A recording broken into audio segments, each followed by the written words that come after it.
Yes, we're back at it again. Episode 58. The Pursuit of Sound podcast brought to you by Zest Vodka. And this time I have in Shadow Syndicate. That's right. Yeah. Yes.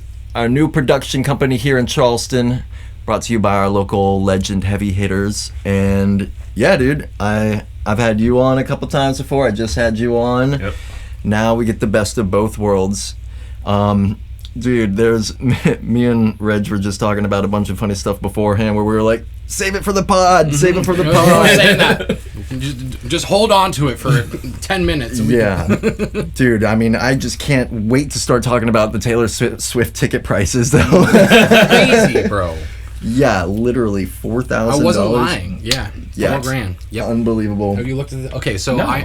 I was telling him I know about the ticket prices pretty well because I was seriously considering buying them to bring Raven, and I was like, $4,000 is just, that's great. And then we were talking about how many stops there are Yeah. on the tour. Well, that's why she's fucking rich. That's why she's Taylor Swift. I know, it led to the point where we were like, I was like, all right, what's her net worth? Like, what does Google say her net worth is? And we looked it up. What do you think it is? I don't know. Just random guess. Like 600 million or something like that. Way more. Really? Yeah, Okay. dude. Oh, no, is she a billionaire? Yeah. Oh, okay. 1.3 billion.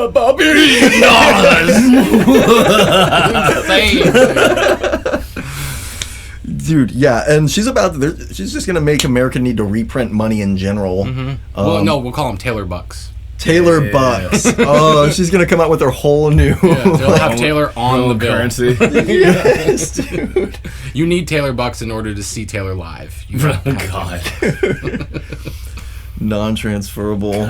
Taylor Buck's trading on Forex. To the moon! It's the most successful Bitcoin out there. Gosh. Dude, to put it into perspective, Google says Trump has 4 billion. And she's not far behind. If she She got a quarter of what Trump has. Like, yeah, that's just as of now. Grim was like, dude, if she keeps this up for another year, it's just game over. That's it. hell yeah. We're done. Yeah, I mean, I've already heard enough when it came to like the diapers being worn at her shows so that people wouldn't leave. Wait, what? Dude, Yeah. you have not heard this? No. Oh my god. I mean, I've heard of people doing that at other shows though. So like, Just to get the tickets? No. Being worn at her show, so you don't have to like go to the bathroom and fucking miss anything. So you don't have to leave this. Yes, dude, you don't know this? Dude, you haven't heard about people like going to festivals or whatever and like camping out at the rail with diapers on or whatever? No. Like, For like shit, dude. for like multiple sets or whatever, so they don't have to go pee. You're like, wow, you haven't left to use the restroom once. It's been you've 6 here- hours. Yeah, you've been here for like 5-6 hours or whatever. And it smells like shit over here. Brought to you by Depends. Yeah, exactly. I just wear them for fun, really. That's it. Dude, watch Taylor Swift come out with her like own brand of pull-ups. Never miss another second of Taylor live. Festy pads. Best be bad. Brought to you by Dad Pads. Dude, it just feels so wrong. Like, just the thought of that feels so wrong. Like, just being like, all right, here, go. Pissing in a pool is like bad enough. Okay, let's be real. But marinating in your own shit to see Taylor do fucking... It's dedication. I mean, that's exactly it. They're super fans. I just don't understand. I'm with it. I am a supporter of anyone who has like any kind of like dedication and like, you know, consistency and stuff like that. So that's To a limit. I mean, To an extent. Dude, little do we know, Taylor Swift actually also wears diapers on stage, so she doesn't have to take restroom breaks. I mean, dedication to Everyone your in the craft. stadium is just wearing fucking Depends. Yes. You just notice that her dress looks really extra poofy, like in the fucking crotch area. I saw Taylor Swift wearing diapers, so I wear diapers. That's the ad, dude. God. It's just like Taylor Swift sitting there. She's like, I'm peeing right now. How did we get here? You did. This is like the fifth time that I've said, "How do we get here?" in a conversation today. Really? Yeah. You just keep finding yourself in these Yeah, conversations. I'm like, how do we get here? Oh my gosh. But yeah, we went over, we hit the block and put up some flyers. Oh, nice. Yeah. Thank you for the help with that. Yeah, of course, ain't nothing but some double-sided tape and a staple gun and flyers. And a little bit of heart. Yep. A whole lot of that. Put love in it. Oh my gosh. We got a bunch of these left over. Show them. That's going all over town. They're pretty. Yeah. Saturday. What's today? Thursday. Yep. T-minus When 2 is days. this? We're on Terminator timeline. When is this gonna? Almost 48 hours. 48 48 hours hours. and 20 minutes from now. Y'all hear that? The speakers start flexing. Dude, I can't. Dude, oh my gosh. Just the fact that y'all got exotics is crazy. Like, y'all keep on bringing somehow, like, my favorite artists. It's all this guy. Yeah, It's because I'm stubborn. I go. was Because it, it's I'm like- not easy. A lot of these artists that we're booking is like a whole fucking like journey of back and forth emails, waiting for people to get back in touch with us, and he does all of that shit because I Yeah. don't have the patience to sit and wait for a manager to hit me back over the course of weeks. But a lot of dudes, he's actually speaking to them like months, weeks in advance to try to get the ball rolling. Like I've already pretty much locked in the artist for December. We'll hold off on that though, but like I try to get it as much of a jump on things as I can. always Yeah. 2 steps ahead. yes. That's how you gotta be. Yeah, because that's when you were about to leave last time, you were talking about December, Mhm. and I was like, yeah, and that's what that was for. Yeah. Yeah, but I really was gonna ask, like, I mean, dude, really, how hard is it? Like, is it like just to even get in touch with them, and let alone like get the call back and all this stuff? Like, how? So it starting out, like I really just went for it, and I've just had, I don't know, like being like a liaison type, being like, in my day job, like I've developed those types of like networking skills and stuff like that. So it all translates over because like when I was in Kuwait, I had to do a lot of the liaison work with the different ministries, like the Ministry of Health and the Ministry of Defense and stuff like that. Dang. So just Big. these cold reach outs to like I wouldn't say like like high level people, but like like people who've got like are established in whatever field, and I'm trying to like break in and like establish some kind of relationship with them. Like I have experience with it in my day-to-day job, so I just brought that skill over and just I'm like, okay, I'll just go for it. Just wordsmith a carefully crafted email and see what happens. Like the most they could, the worst they could do is leave me on red. Yeah. Which it's happened. Yeah. I tried to get levity here and didn't get a. We're working on that one. Yeah. Yeah, that would be really cool. So they just left you on red. I mean, like, what's the amount of, like, what percentage ratio do you think of people that you contact actually get back to you? Most people want to work with us. Yeah. Yeah? And it's That's gotten to the point that like people have actually heard of us. So like when I reached out to Exotic's manager, he was like the Purple Buffalo. Like I heard there were some guys down there that were they were doing some shows down there. They brought Import and Champa in, and I go, yeah, that was us. And he's like, oh, dope. Okay, yeah, that's cool. Dang, dude. Yo, the word gets around. Yeah. That's rad. I'm glad you mentioned that because that's one of the reasons why we take we're really serious about when like artists come into town. We just treat them as well as we can. You know, we make sure that they have a driver, that they're going to get fed, they're going to get to where they need to go safely, they're going to get to their hotel, to the show and back, and to make sure everything's taken care of because they go home and they tell all their fucking homies. So true. They tell their agents and their managers, and then we have an easier time booking more people because people are like, you booked 3 of my best homies. And you treated them like rock stars, Yeah, that's very important, actually be a decent human being the first time around, and next thing you know, people will just start knocking on y'all's door instead. And that's been happening too. And it's just, the that little bit of just like, treat them as good as you can, it goes, goes a long way.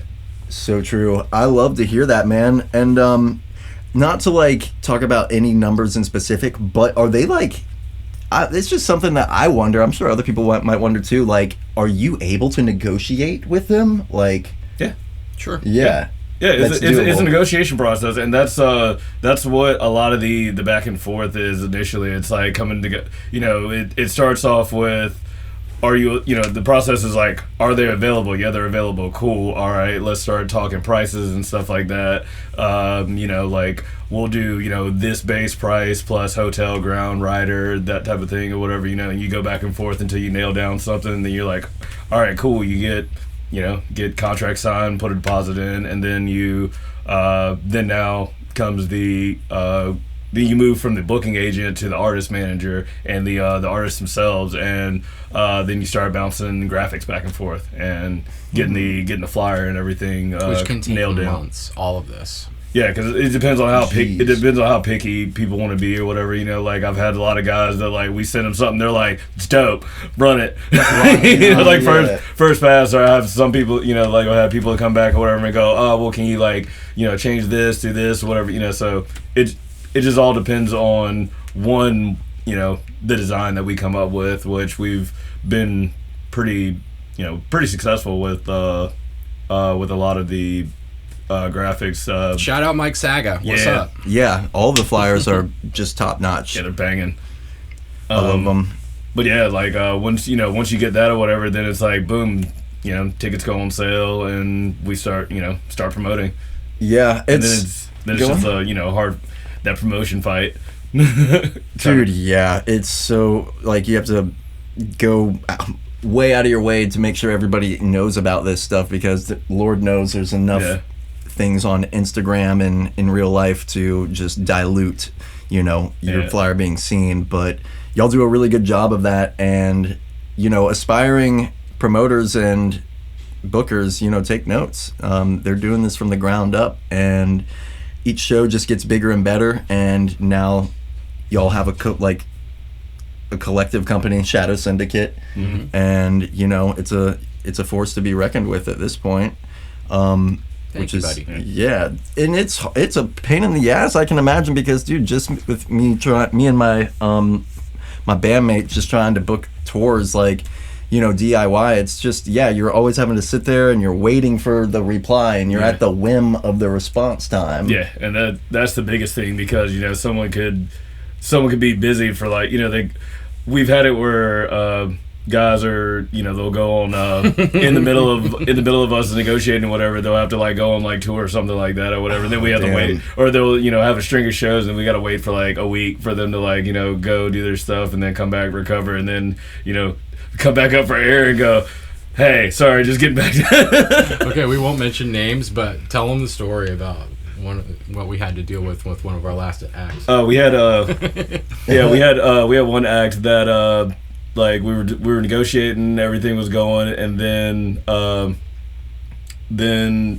we didn't hear back or anything or whatever, so we're like, okay, cool. We went with another brought another artist in, and then like a couple weeks before the show, they're like, hey, the artist reached out and go, hey, we haven't seen a flyer or whatever. And I'm like, I haven't heard anything or gotten a contract from your agent. And they're like, what? We've already bought plane tickets. I'm like, bought the plane ticket. I'm like, Bought the plane ticket. I was like, wait a minute. No. And so I wanted to move forward and just be like, we'll get you next time, bud. But like, he was like, might as well get them. I was like, nah. I was like, they're gonna be there. Yeah, they've already got tickets. Like, I don't want to waste their money and their time and stuff. And it turned out perfect, anyways. Because we had other things come up that prevented some of the artists we initially were looking at. Yeah, so it was actually perfect. Yeah. That's a crazy serendipity of events right there, actually.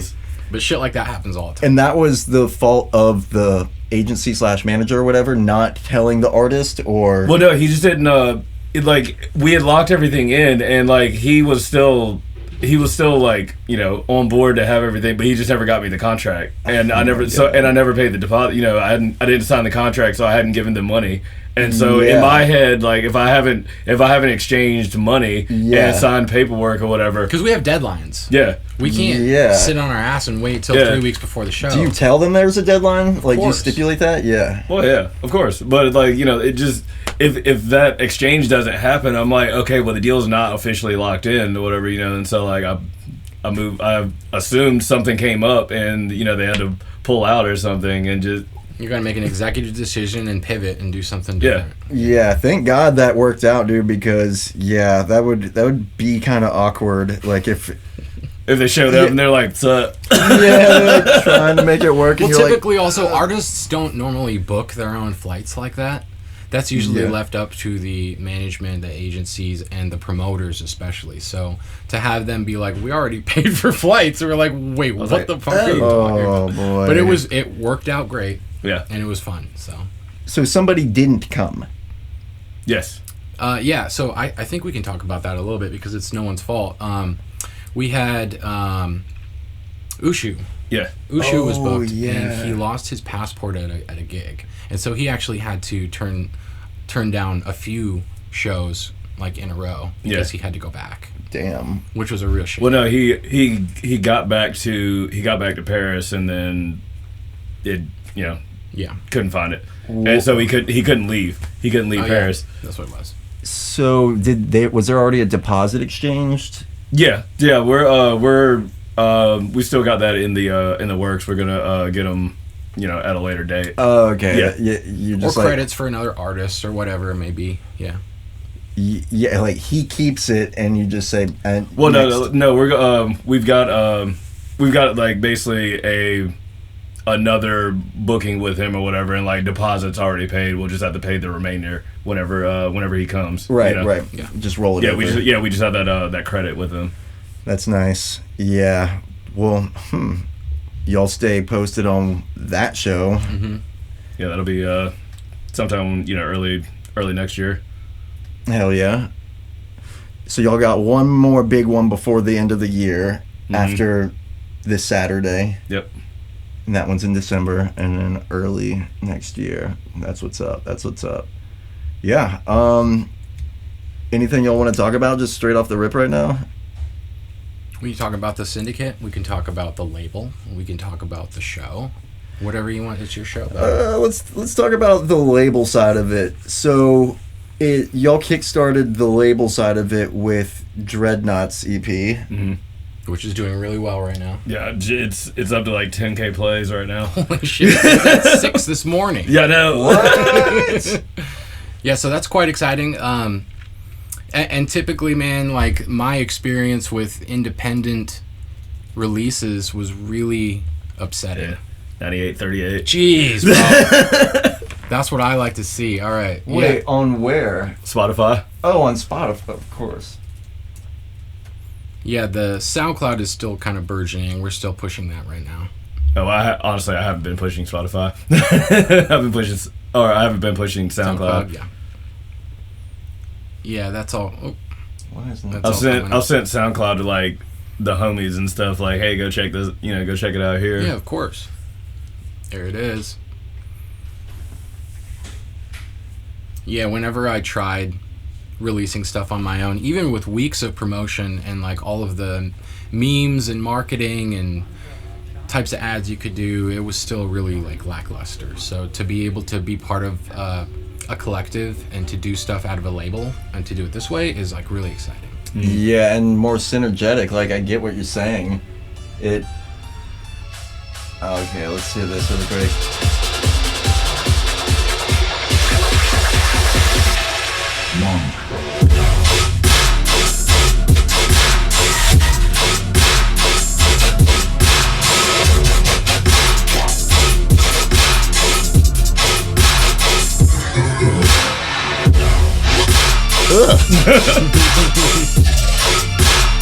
Those synths are so like rich too.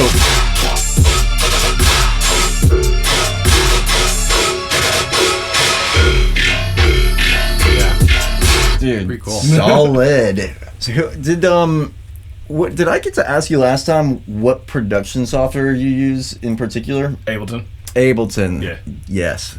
Ableton. Bableton. I started out on FL though. Me too. Yeah, I started out on FL, and then like one of my buddies, like I bought Ableton, and my buddy that taught me how to produce, like he produced on FL, so like I had Ableton sitting there, and I like opened it up one time or whatever, and I like clicked around a little bit, and I was like, "Fuck that!" Like that felt so much easier. Like so, I started working on that, and then I met another buddy, this kid named Mo, who's from Sudan, and he comes over or whatever, and we started like working or whatever, and he like looks over my bookshelf and goes, "Bro, what the fuck? Like, why do you have Ableton and you're sitting here using FL?" And I go, "Well, I don't know how to use Ableton." And he goes, and closes that shit out, opens up Ableton or whatever. He goes, "It's fucking simple." He goes, "You go to this view," and starts explaining it or whatever. I go, "Oh, dude, I was trying to build everything straight in the arrangement view." And he goes, "No, start in clips." Oh, start in the... Yeah, You're saying start In session? this mode? Yeah. What? I don't do that. That Well, scares me. I me too. don't now, but that's how I learned. I learned I learned by like looping. making clips and like loops and stuff like that or whatever, Damn. and then dragging and dropping like Legos basically. You know who does build in the session view? Is it Il Gates? Well, I'm talking about our friends. Oh, our friends? Yeah. Who the fuck was It's Jay.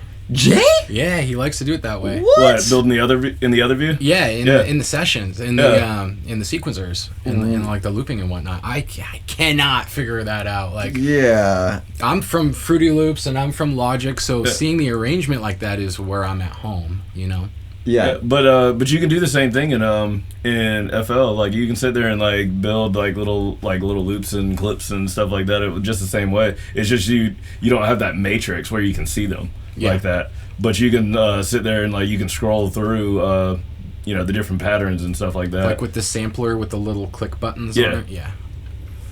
Yeah, Fruity Loops. All I think about is just throw sound good eyes on everything. Yes, you just pump it. Pump maximizer on every single thing. It's like freaking sausage fattener. Just throw sausage fattener on and crank it. And then throw ready the to color go to up a the little master. bit. Yeah, you're good. Yeah. Send to Spotify. If it's redlining, that means you're doing good. Yeah, it's if a that headliner. sausage is angry, you're good. Oh yeah, when it turns and it's like I love that. Interactive plugins like that. That's by Dada Life, if I'm not mistaken. Yeah. They do really good with that. Like I like Endless Smile as well. I know, right? And Yeah. the things like It's like, yeah. Oh, I kind of always wanted to get that, and then I was like, or I could just save $40 and just build it out. you could make it easily. Yeah, it's It's just just like you can make disperser. Yes. You can With make like 17 EQ. Yeah. Yeah, EQ3 is like you just drop one down there and just like control D D D D D D D D D. But like you need that's at how- least 10 and then That's it'll how work. Pegboard Nerds does it. Yeah. Yeah. wow. Yeah, Dr. Ozzy says that too. He's like you can put disperser or you can put 10. EQs. Yeah. Simple, right? Do you master it yourself? That EP? Mhm. Really? Yeah. That sounds flawless. Oh, well, thank you. Yeah, dude. I've spent a lot of time fucking learning how to like perfect my mastering stuff, and I don't really do a lot to be honest, because You don't like, always have to. well, it's all in the like because what was it? There's a lot of guys like Dr. Ozzy that to speak about like It's gain all in stage. the mix down. Yeah, it's all in your mix down. It's all gain staging and stuff real. from like literally from start to finish or whatever. Like when I start, every channel is on -20. Yes. When I start, I was gonna say Ozzy has like 15 dBs of headroom. yeah. Interesting. Yeah, that's And then he pumps. Yeah. He's got like at least 6 at the very end, at the last stage. Yeah. So at least 6 at the like before he slaps on the final like mastering chain and tweaks that. Yeah, like that Well, one. I tried to learn it that way, but Samplifier and a bunch of other like the heavier dudes have been just like, it's all digital. It doesn't matter. It doesn't clip. You're not gonna really clip the way analog will clip. So Yeah. don't worry about it so much. Like you're overthinking it, is what I've been told. It's So- like the fine line between the philosophies Yeah. where it's like because Ozzy is should I be mixing more- and mastering as if he were working on an analog yeah. platform. Yeah. yeah, in Which a- is kind of, you don't really need to, but I mean his stuff sounds great. So who Sounds cares? super crisp. Yeah. So yeah, it's like what until you like try it yourself and really see the difference. Like, I usually just lately it's just been like, yeah, I'll do everything ahead of time, not put anything on the master, and like I won't really make sure that it's like -6 dB per se, but I'll just be like, all right, if it's not turning red anymore, then I'll bring it down maybe like another 3 decibels, and then just be like, A little bit of headroom. Yeah, it should be good. And then just start working on it, and it's always evolving. Like at least for me, I mean, same for you. Oh, yeah. What are some of your big go-to mastering plugins, like Fab Filter stuff, like I don't think he uses a lot on the master. do you use like stock Ableton plugins and stuff? So I'll start out with surprisingly like a stock. I'll do maybe like a little bit of like multiband. Little multiband compression just to like balance things out, and then I'll just slap on a stock Ableton limiter. Yeah. That could be a clipper. I don't know, like depending on like what I'm using, how it sounds, or whatever. I try on both, but stock Ableton limiter, and then I'll do Pro L2, and then there's another limiter by Waves that I'll do after that. I think it's like the L2 maximizer or something like that. Yeah, I know which one that is. But that one I'll literally only pump at like a dB and a half. It's so light or whatever, just to kind of like fill in, like, so you give you that like fat waveform. It's just to fill in the last little bits of so you don't get any of that I don't know, like peaks and the spiky waveform. Yeah, exactly. It's just to smooth that out. That's a good little trick. I've been used that L2 maximizer in a hot minute. Yeah, that's like those three. That's like my staple. And then like if I want to do anything else, I might put like some imager or something like that on there, just to like bring out the sides and stuff like that. But I'll do that like right after the multiband.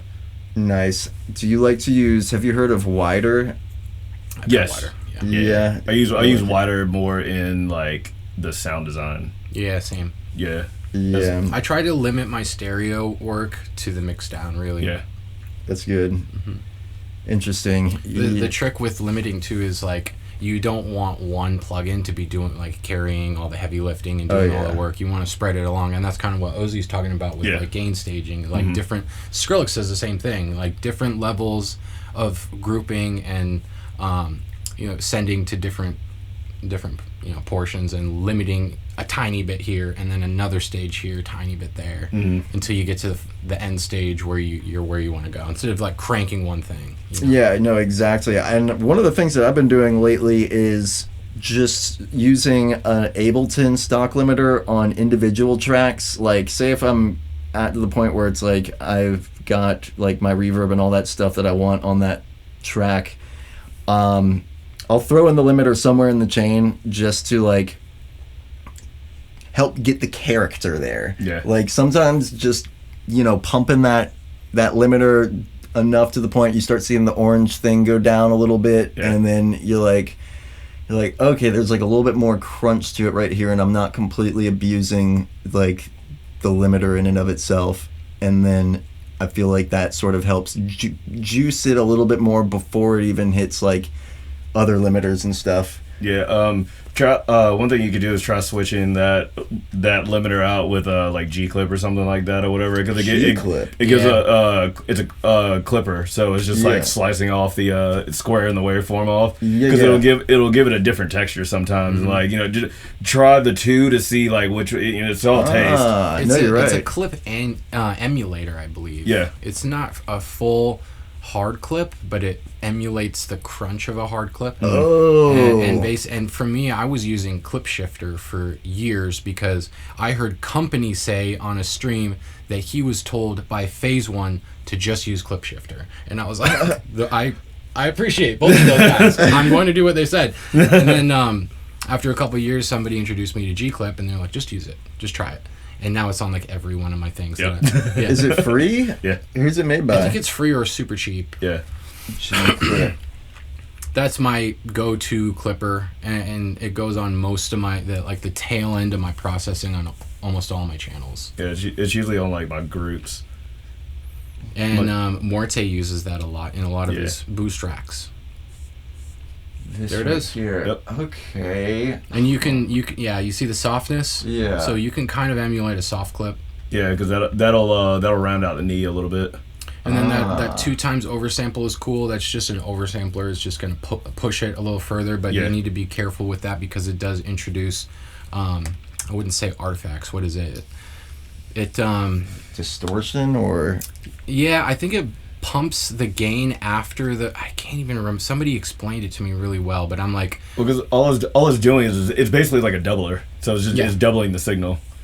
okay, it reminds me kind of which since it's a clipper, it's clipping the transients, and then you're introducing more after the fact because you're doubling. So now you're still clipping, basically. yeah, you're like what? Do Like, you know what I mean? Kind of. yeah, this is what I've been using, and I don't want to accept all the cookies, but basically like I love cookies. the Cookie Monster, yeah, like right here, like the thing about the where is it, the oversampling, like right here, but you can piddle with it like right there, but it also starts to overload the CPU depending on how much you do it, and then Yeah. this soft clip saturator really helps to like give it that girth as well. And you know, there's a bajillion plugins out that like practically do the same thing. Oh yeah. Yeah. But like Yeah. you know, Now one thing on what is it? Pro L2 fab filters. Yeah.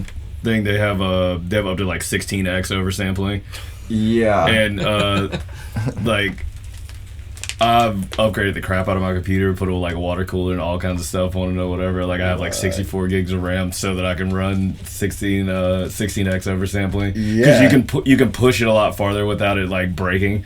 Whoa, when you're like, dude, because I got 64 gigabytes of RAM as well, but it's still like, there'll still be times where I'm pushing my CPU Yeah. because like, Oh no, like it still pushes, but it's just like the water cooler keeps it from like breaking. That's Keeps crazy. keeps the CPU from going dirt.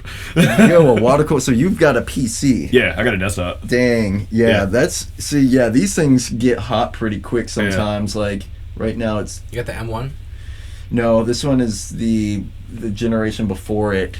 I kind of got pissed, and then somebody was telling me that it was like, oh no, like it's what you have is actually pretty nice because of the way that like M1 does blah blah blah blah blah, a bunch of shit that I don't even really know, but like I love mine.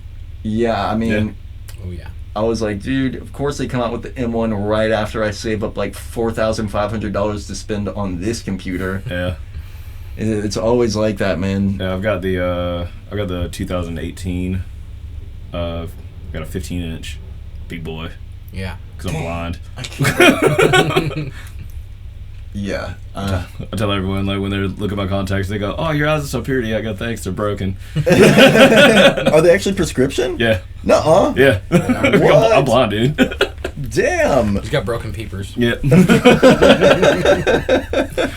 Yeah, he went to a work conference thing, and just had him in. And Yeah. they were like, "What the fuck are you doing?" He was I'm like, like, "This is me." I'm like, these are my contacts. Like, I'm like, they're actually prescription. Like, I can't see. Like, these are my day-to-day contacts. I don't have regular contacts. It's like shamelessly you. How many of those do you have? Like, I've probably got like, I don't know. I think right now I have about like 8 different pairs. Like, I've got these green ones, these blue ones. I've got another set of blue ones that are like spirals. I've got a couple different shotguns. I've got, cause I do cosplay and stuff too. hell yeah. I've got these black ones that have purple. They have a purple like alchemy circle on them. But yeah, I miss doing theatrical lenses. I've dude. It got was quite a fun. few. You've got them too? I used to do it all the time. I didn't have prescription ones. I just Yeah. had. I want to Weekend like ones. I'm debating Yeah. getting LASIK just because I can't get the sclera lenses, the ones that cover your whole eye. I can't get those because they can't make them in prescription. Oh, they But can't. but I want them. And They hurt apparently. Yeah. When Jim Carrey did The the Grinch. Grinch, he said that was the most painful thing he's ever done in his life. what the Because heck? It covers over your pupil? covers Because the your whole entire eye. Yeah, eye. They're like it- this big. yeah, they're like that big. Oh, even the sides and the whites of your Yeah, eye? they go under your eyelids or whatever. So What? like so Ow, they cover what the do they- whole. how do Yeah, you they cover see- the whole Have thing. you seen in How do you movies type it? where it's a sclera? SCELERA? Maybe SCEL. I think it's just SCELRA. Sclera lenses. LRA. Yeah, there you go. Wait, Put lenses. Lenses. Yeah, you Yeah, see, see? it's like in Oh, the movies where that it's fully shit? blacked Yeah. out. Oh, that's so creepy. Apparently it hurts because it's got to wrap around your fucking eyeball. Yeah. Jesus. Have you ever like accidentally scared somebody, like where you're just like walking around casually and Yes, then yes, all the time. I was at Disneyland. I was at Disneyland standing in line once, and there was this little kid that kept fucking looking at me, and then eventually I just went. she went like, she started crying, and I was like, Oh no, ruined that whole family You're like, trip. my job here is done. Because I had some crazy looking ones in, and I just went like, Were they just like the regular contact, like colored contacts, or were they like this kind? It had one Terminator one, so it was like a circuit board. And then the other one was like all flames and red and orange, like Mount Doom kind of shit. You know? Oh my god! and like you. I catch people like walking in and out of like stores and stuff all the time. Whatever, they'll just look up and go, "Oh shit!" Like I'll have one blacked out one and like one red eye, and they're just like, "Oh shit!" They're like, "What's up with your eyes?" And I'm like, "Oh, the contacts, bro. What's up?" Like, have you seen where they'll even like people, I think, get tattooed on their eyes, like. Yeah. If it weren't for my mother, I'd already have it done, bro. It would break her heart. It would fucking break her heart to see it, because I want blacked out eyes like that. That's, dude, and you can get that by tattoos. Yeah. Mm-hmm. Dude, how, like. The one place a tattoo needle should not go. They spray this like numbing they spray this numbing spray on your eye and just with very light needle. They don't even use a tattoo machine. They just inject it in because it disperses throughout your eye. Yeah. So they just basically put it in like 2 spots, and then over the next day, it just disperses throughout the white, and then it takes over the background of the eye. And I think it looks fucking cool. Yeah, I mean, I would just love to take my sunglasses off and then just have more black there. So cool.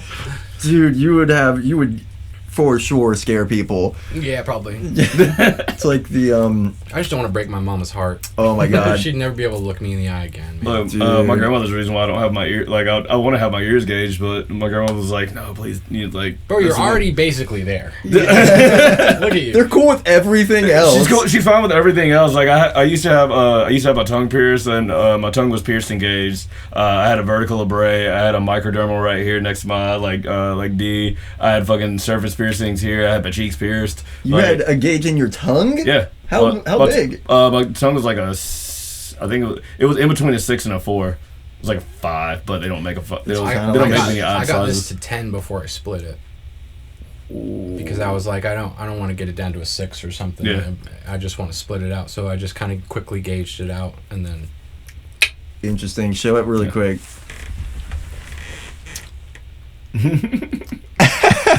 Snake man. Oh my gosh, eating a gash with that.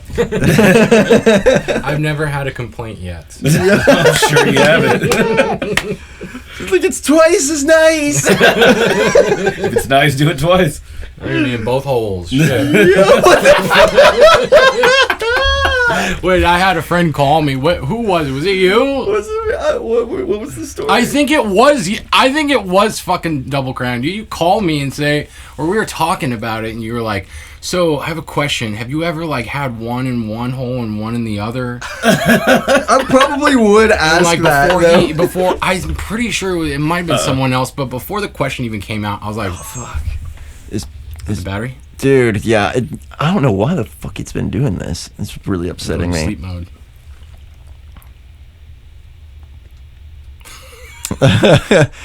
It had enough with this conversation. It said, "How do we get here?" I'm not condoning this.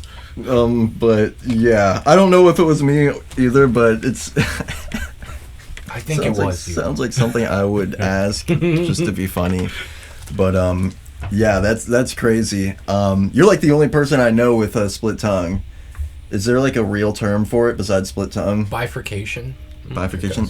No. Okay, we'll just rock with it like that for now. Let it cool down. It's okay. We'll still. It's really never done this before. That's before ours, so I'm just a little upset that it's doing that. Because we're too hot. Yeah, basically. Just way too hot. I like girls that wear it. Abercrombie and Fitch. But yeah, no, that's crazy, dude. I have a similar sentiment because my mom, dude, she saw me vaping on the podcast and she called me up. She's like, "Hey, was like, hey. She's like, I was just watching your podcast. And I was like, really? And she's like, yeah, are you vaping? I was like, I think I said something stupid like, it's an inhaler. It's an inhaler.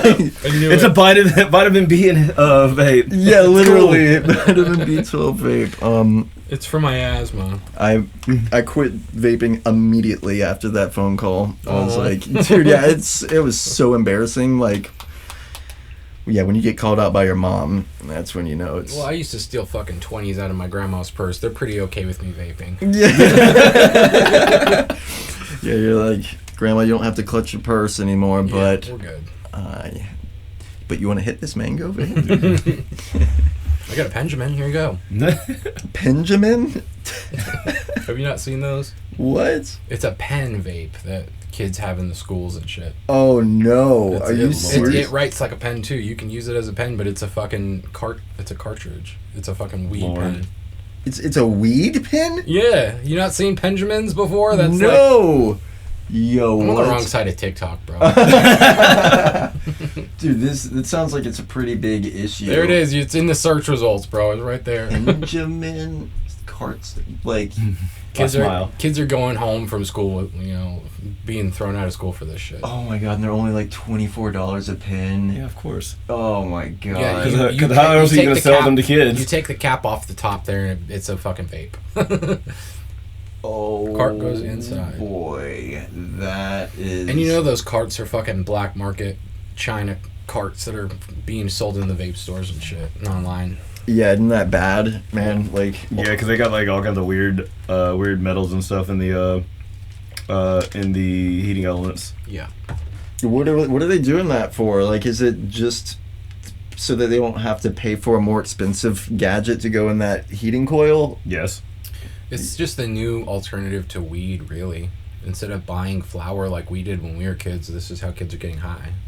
And they're getting high in school. Mm-hmm. That's fucking crazy. Did you not get high in class? No! In class? I mean, shit. What? In class? Dude, vapes didn't even exist when I'd get thrown out of class for fucking hitting a pipe under the desk What? and shit, Fucking crazy. What? Like trying to ghost a hit and Trying to ghost a hit? Yeah. Bro. Everybody's like, he did it.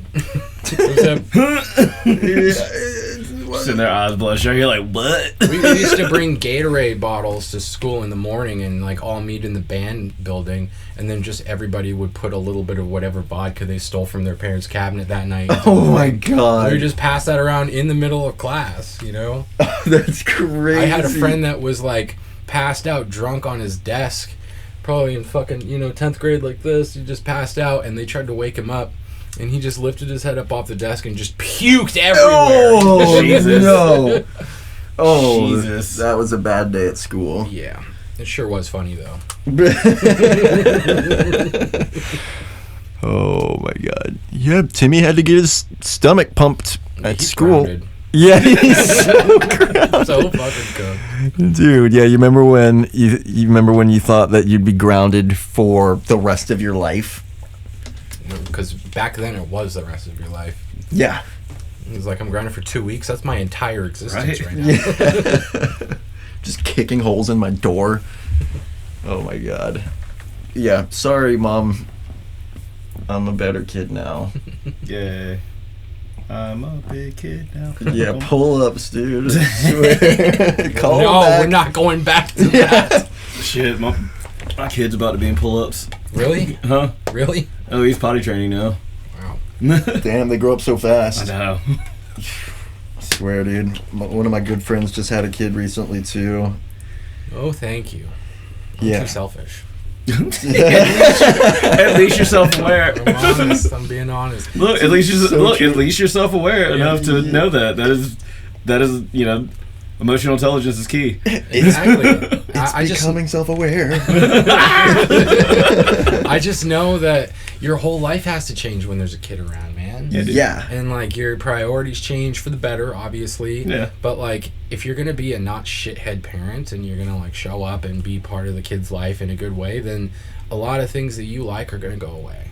And that's just being honest. Yeah, so true. And like Raven and I like our life. We like our life the way we like it, and it's not really part of the plan for us, and for multiple reasons. But Like, you'll never have a kid? never have a kid. Holy shit. Not like right now. A lot of our friends will be like, "You'll have a kid Yeah. one day. You'll change your mind." And I'm like, "No, man.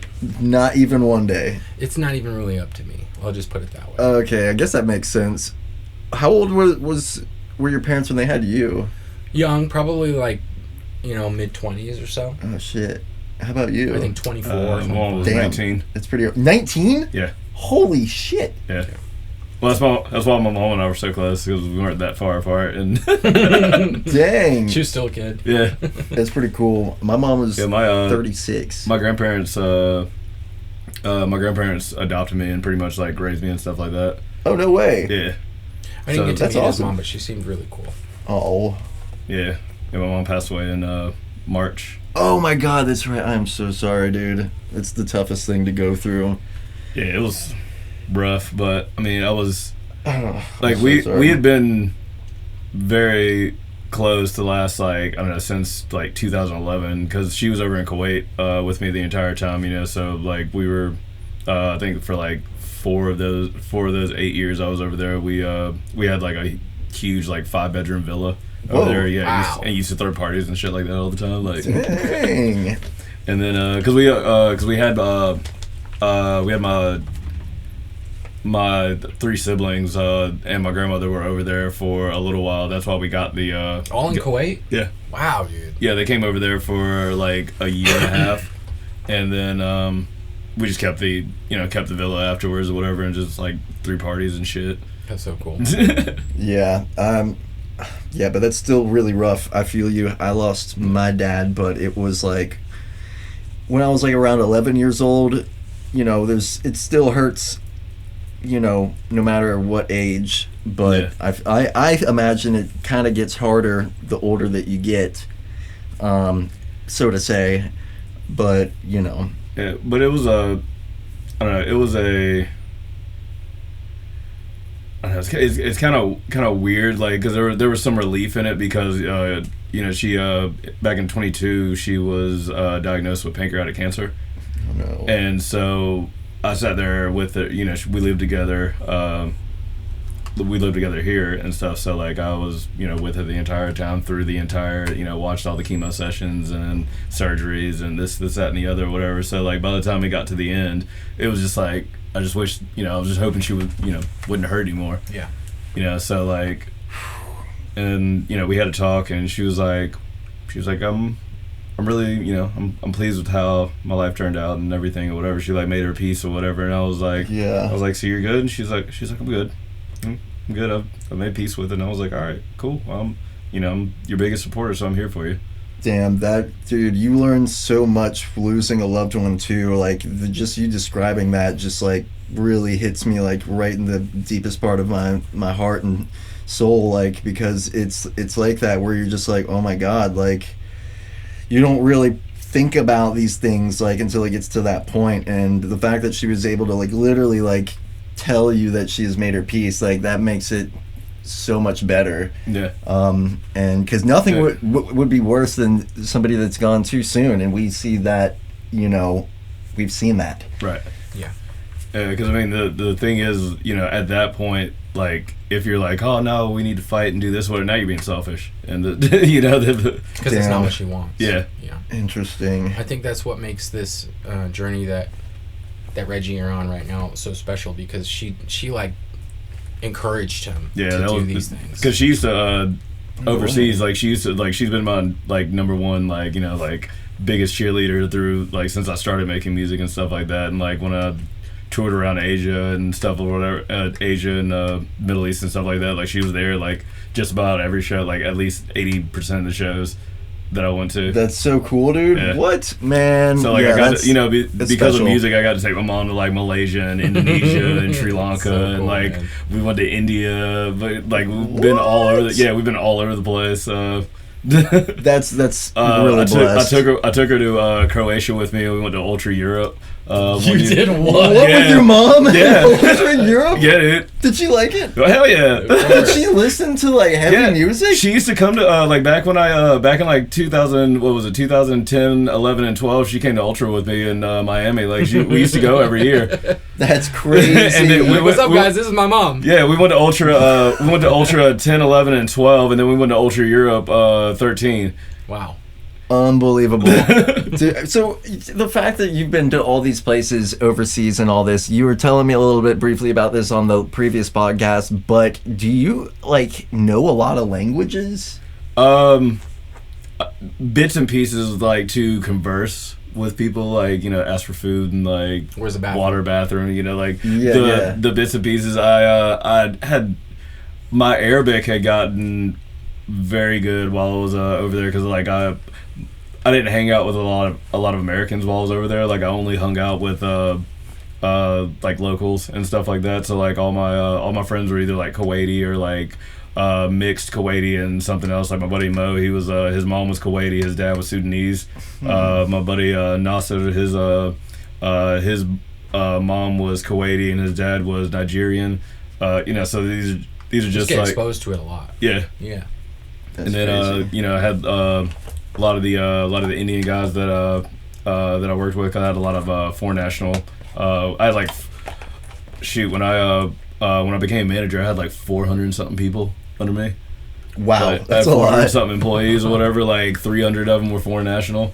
Jesus. 350, like about 350 of them were foreign national. 50 Americans and British. Do a lot of people just know English though? Yeah. Okay. Yeah. A lot, dude. Yeah. Most everywhere like you go or whatever, everyone speaks English. Yeah, I've been to like It's the same in the Philippines. Mm-hmm. Yeah, and like Malaysia and Sri Lanka or whatever, like a lot of people like and all through the Middle East or whatever, most people speak English like as their day-to-day language. I mean, they can converse in English very well or whatever, but like, you know, like Arabs and stuff, like, you know, like a lot of them they'll speak Arabic if they're talking to another Arab and stuff like that or whatever, or like, or sometimes they'll just converse in English, like just cause, like sometimes it's easier. Depending on what they're talking about, you know, because like sometimes there's not a word for it in Arabic, or like you know, there's a lot of phrases that don't make sense in other languages. Yeah, there's a lot of phrases that don't translate very well. Like there's a lot of stuff that you can say in Arabic and stuff like that. Like there's a term habibi, right? Habibi is like, it's like a term of endearment that can mean anything from like My bro, child. buddy, or like my love. You know, like it just depends on context. okay. You know, it's like squanchy. What is that? I've never heard of that. From Rick and Morty. Oh, I don't. Yeah. I haven't really watched much of Rick and Oh Morty. yeah. Squanchy. Yeah, What dude, is it supposed to it's mean? this little cat or whatever, like named Squanchy or whatever. He uses like Squanchy, like it's just like a generic like catch-all word. He'll be like Squanchy party, bro. And it's like, oh, thanks. But if you say it in the wrong context, Yeah. you're in trouble. Yeah. Like one point, Beth is like, I squanch my family, and everyone's like, ew, what the fuck? Bro, wait a minute. Like wrong. Yeah. Oh, y'all can say it, but I can't. You get the context That's our right? word. Yeah. Yeah. Yeah, so there's a lot of like contextual words in other languages, whatever, that don't translate directly to English. So like sometimes you just have to say the Arabic word, and that's a lot of the Arabic that I would know, is like those contextual words that I'm just like weaving into an English sentence just to get the point across. That's cool. Okay, we got about 5 minutes because Gods has got a show at Tin Roof tonight. Okay. Oh, nice. But what should we talk about this last 5? Did you get a chance to talk about the Syndicate formation and whatnot when you did yours? Kind of. I mean, we can go a little bit more in depth. Yeah, preach. Yeah, so I don't know. You want to start us up? Sure. I mean, we the two of us together, we, like, as we mentioned before, he's got a lot of experience with booking acts and traveling and doing shows. Yeah. And same with me, you know. Yeah. I did all of that in Phoenix. We talked about that a few times before. True.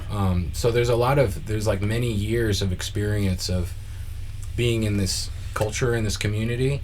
And so when we started working together, especially in the last year, it was TCK and TMC Productions. You know, we were like putting that on all of our flyers, and that was how we were branding.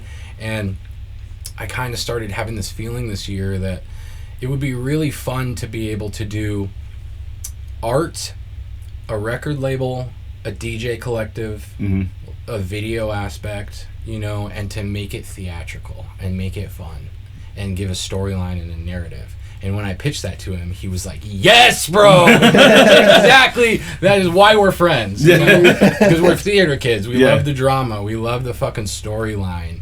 And that's just so engrossing to us. So, like, and I was talking to you about it a little bit, like Death Pact. Have I showed you Death Pact a little bit?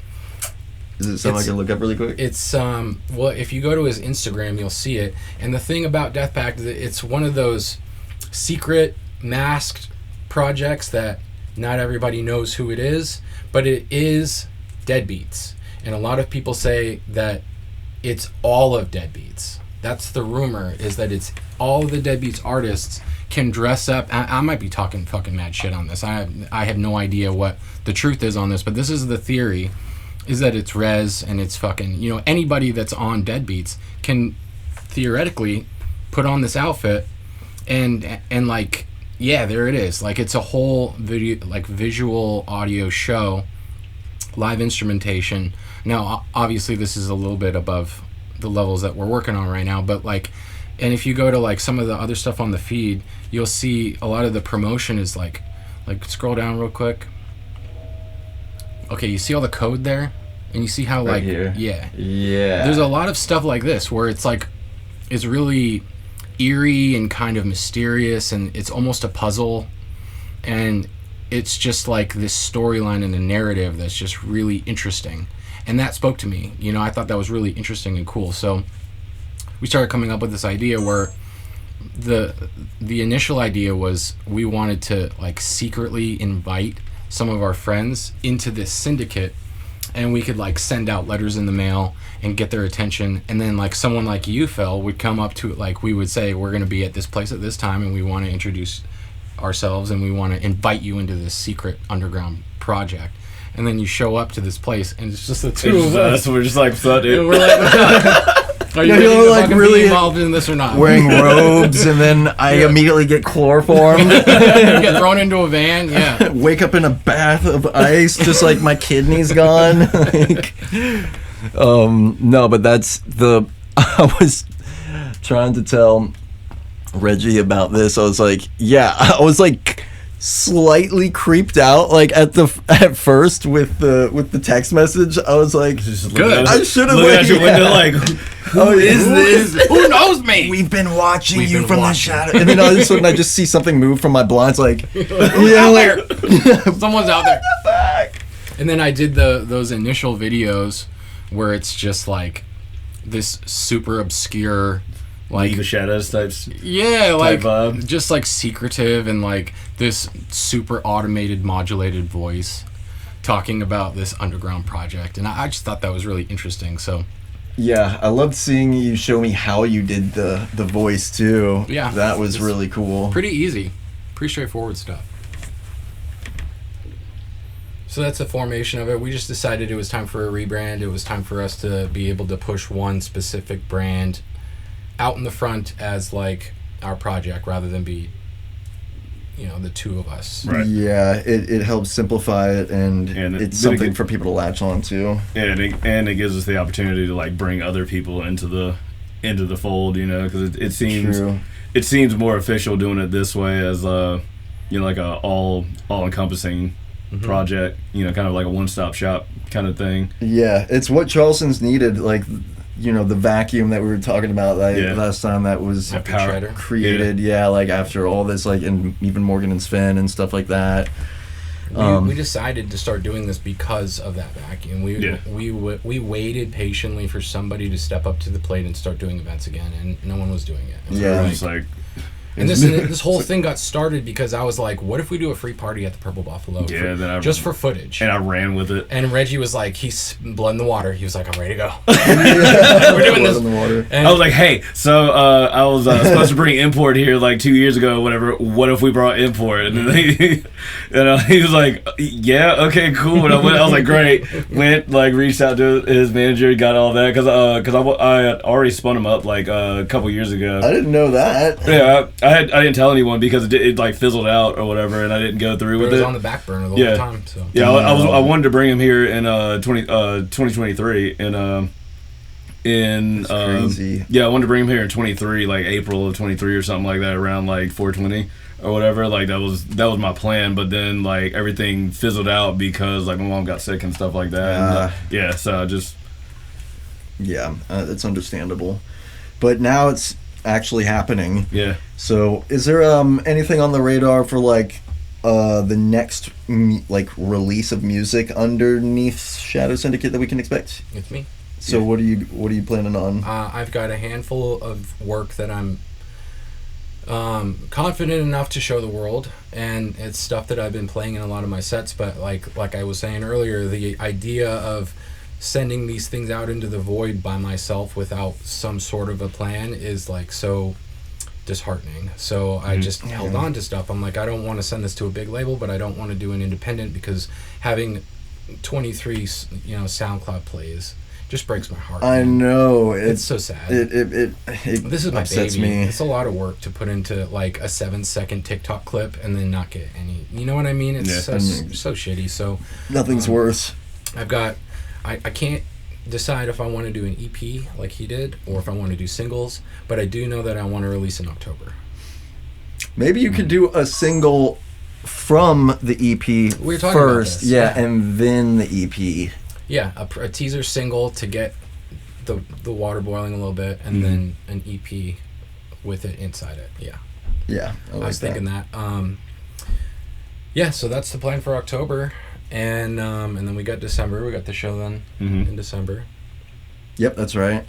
Which more on that soon. Yeah, we're bouncing around the idea of kicking out a little compilation at some point too. Yes, of course. Bringing in trying to bringing in other people, taking submissions and stuff like that for the compilation. So if you got any work, Phil, we'd love to hear it. Yeah. Literally, I'm gonna be able to start gearing up for that. Like I showed you the one DMB track that I started cooking on lately. That's just helping get the gears going again after all the time I've had to spend for the Gods record. Right. All that time and energy has really sucked all the time and energy out of like EDM production stuff, which is like, it kind of like upset me a little bit. It had to happen. But yeah, I was on like a pretty good momentum from last year, and then I was like, crap, it's kind of got to trickle off. I really was intending on keeping up the consistency, and so I'm like, I really got to push the gas pedal towards the end of this year in order to compensate for the lack of releases. But I do. Well, let us help you with that. Yeah, I do plan on, making something that is special for y'all. For us, for everybody. Really. I have all of the Shadow Syndicate audio signatures and watermarks that I'll send your way, and you can use them in your track. What? Yeah. Yes. Audio watermarks? Let's go. Yeah, like, the different rhythm crews will be like monsters or wizards, and then like in a lot of their songs you'll hear monsters, like you'll hear it like before the drop or something. Yeah, we have that, so I'll send it your way, and you can officially integrate yourself into the Syndicate. Dude, I'm so here for it, dude. It's like I'm joining the dark side of Star Wars and shit. Yes, Syndicated. Give me that red lightsaber. Oh, dude, lightsabers would be a sick sound too. And the vroom, vroom. I made a beat off of that one. I did a Vader song a long time ago. Yeah. Well, I hate to cut it short, but I gotta get to this show. We really appreciate you coming on, man. Hey, I appreciate y'all, and I'm looking forward to the future. Yes, sir. Yep, and this Saturday. Oh, yes. And this Saturday. Saturday's gonna be fun. Tickets are on sale until Friday night, right? Friday night, and then promo code SS15 for a discount. Yep. Once it hits Saturday, you're just gonna have to show up at the door and get them at the door, but that's fine. Yep. There'll still be some available. Right on. Well, that concludes this episode. The camera's passing out anyways. Love y'all. And love you. Love y'all. Peace. The Pursuit of Sound podcast is proudly brought to you in part by our sponsor, Zest Vodka. Zest is designed for people like us who love to have a good time, but without that terrible morning after regret. Okay, Zest started with an idea to make a healthier shot option. The market's flooded with high alcohol, sugar heavy products, let's face it, promoting a culture of excessive drinking.